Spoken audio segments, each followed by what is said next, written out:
Hello, you wonderful people. So for today's video, I'm going to talk about the teaser trailer that came out for Spider-Man No Way Home. If you haven't seen it already, I'll include a link to it in the description down below. But I was actually so surprised because the biggest question going into this movie, hearing everything that we've heard about this movie, considering how Far From Home ended, the question has been, what is this movie?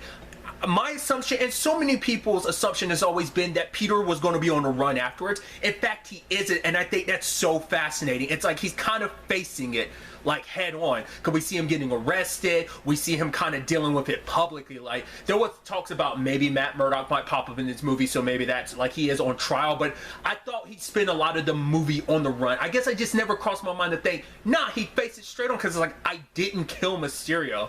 But now he has to deal with the ramification of everyone knowing his identity, which obviously turns his life upside down, because it's like, well, there's a whole situation at school, but also publicly, especially because people look at, there's like literal signs with him, like with horns and stuff like that, calling him a devil. Like, because people look at him as a very bad guy, an evil guy, even though this is one of the people that helped save the universe, you know? He is a hero, but just how, but that's also I think the beauty of what they'll probably touch on in this movie is like, yeah, how quickly your star can rise and just how quickly you can fall. Like, people want to watch you fall to a certain extent once you get to a certain height, and just like, oh, like that could be something they kind of end up playing with in the story. But even the fact is that people are like, it's like, oh, like MJ's reading an article talking about like maybe Peter's powers are like that of like a male spider and like hypnotizes ladies, and he was like, stop, and she's like, yes, my spider lord. Yeah, but like the fact is that people are going to throw out those theories and speculations about like, oh, maybe he's like this and that. It makes you wonder what they play into some of the man spider storyline, like when he becomes, like obviously when he becomes it, like maybe rather him becoming that, maybe there's going to be speculation of like, oh, maybe he actually is like an actual spider, like maybe that plays into people actually thinking he's more of a monster than he is, like, you know. That's just so interesting, because that is a storyline that has come up time to time in like any superhero story of like, right, the struggle of what happens when your identity's out there with the public, not just villains, the entire world, what that would do to you.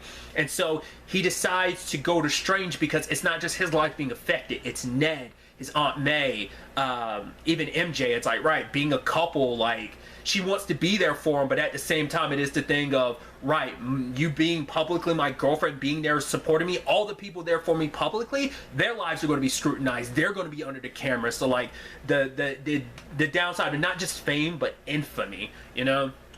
But also, there's even that thing of like, oh, is there some part of you relieved? And he'd be like, why? She's like, now you don't have to hide who you are. He's like, yeah, but I never wanted to, well, it was specifically, you don't have to lie anymore. You can just be yourself fully, both be Peter Parker and Spider-Man. But he's like, I never wanted to lie to you, but like, how do you tell people you're Spider-Man? Like, obviously that comes with its risk, you know, the people you care about being targeted for, you know, being tightly knit with a superhero. So there's that. I mean, because prior to this, the only one that knew his identity was Vulture, and obviously now because of Mysterio, it's out there in the open. But going to Strange to reverse it, so it's like, oh, his identity never got out. Wasn't expecting that storyline. I did love the whole Mr. Strange is like, no, come on, sir, you don't have to call me sir.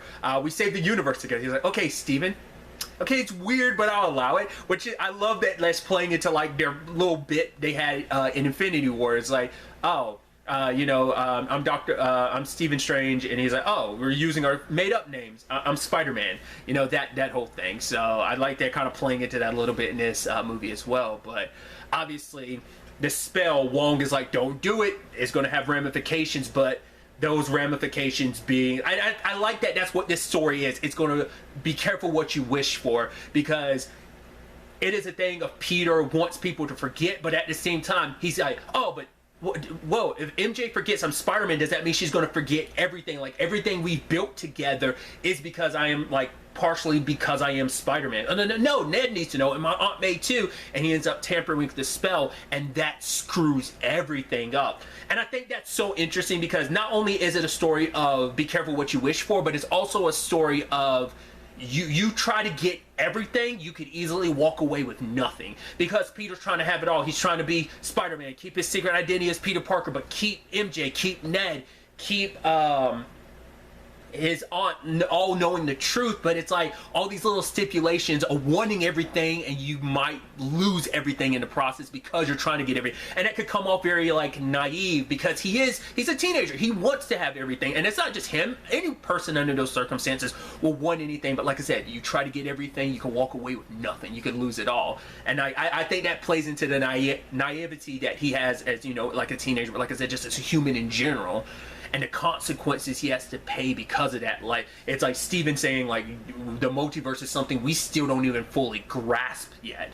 You know, even being the Sorcerer Supreme, even he doesn't fully understand everything. But then part of me wonders, did Steven set this all in motion knowing it would go wrong, because this is a necessary journey, that this is the way things are supposed to play out? But there's also a part of me that's like, do you think he's doing this because it is a thing of, yeah, we saved the multiverse, we saved the universe together, but also because of my plan, you did kind of disappear for 5 years, so I kind of, you know, this was the only way to kind of save the entire universe, but I still kind of sacrificed you without letting you know that that was the plan the entire time. So to make up for him is like, right, because I kind of owe you one for letting you basically disappear with half the universe's population for 5 years, I kind of owe it to you, so you need a favor from me, I'll give it to you, type of thing. So maybe there's that element, but also I'm wondering, could it be that he knows that things have to play out this way because it's meant to? This is meant to happen, and that, like, he's going along with his journey, keeping it from Peter, like, this is the way things are meant to be.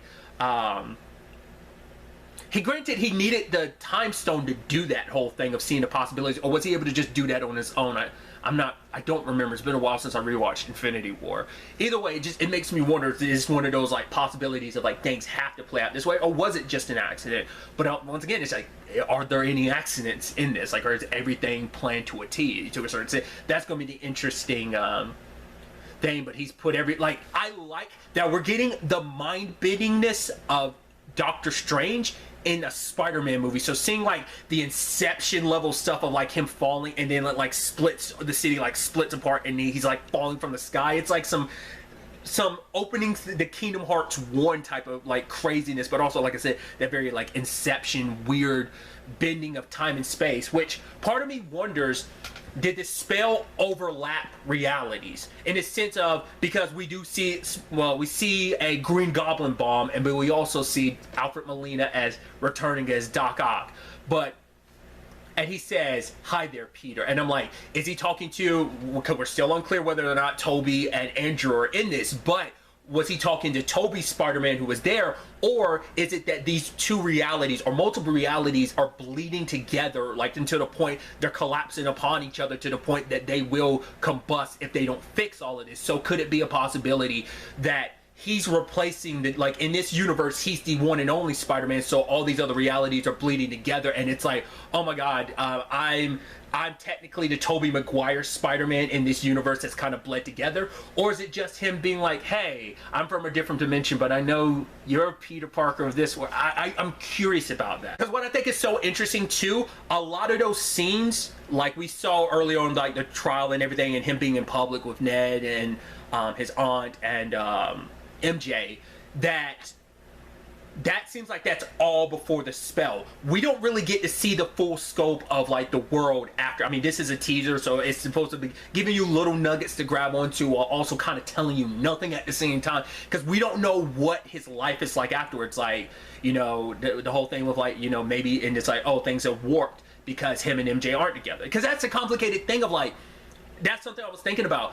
Being Spider-Man has actually brought a lot of good into his life. You know, it's like, if, you know, because that's also the thing of like, right, if MJ forgets about the whole me being Spider-Man thing, like her figuring out that I'm Spider-Man, like there was already something there, but maybe everything related to Spider-Man and everything is also why we're together. So it's like, if I'm not Spider-Man, like being Spider-Man brought good into my life. Like, yeah, it brought some danger and stuff like that, but it's also brought a lot of good, a lot of people, it's brought a lot of people into my life, you know. So, but also because of that, people are suffering the consequence, because we do see like at one point, like Happy's in a car, he's surrounded by these people with guns, and it's like maybe Happy's being attacked because of his connection to Peter, or maybe that's something unrelated.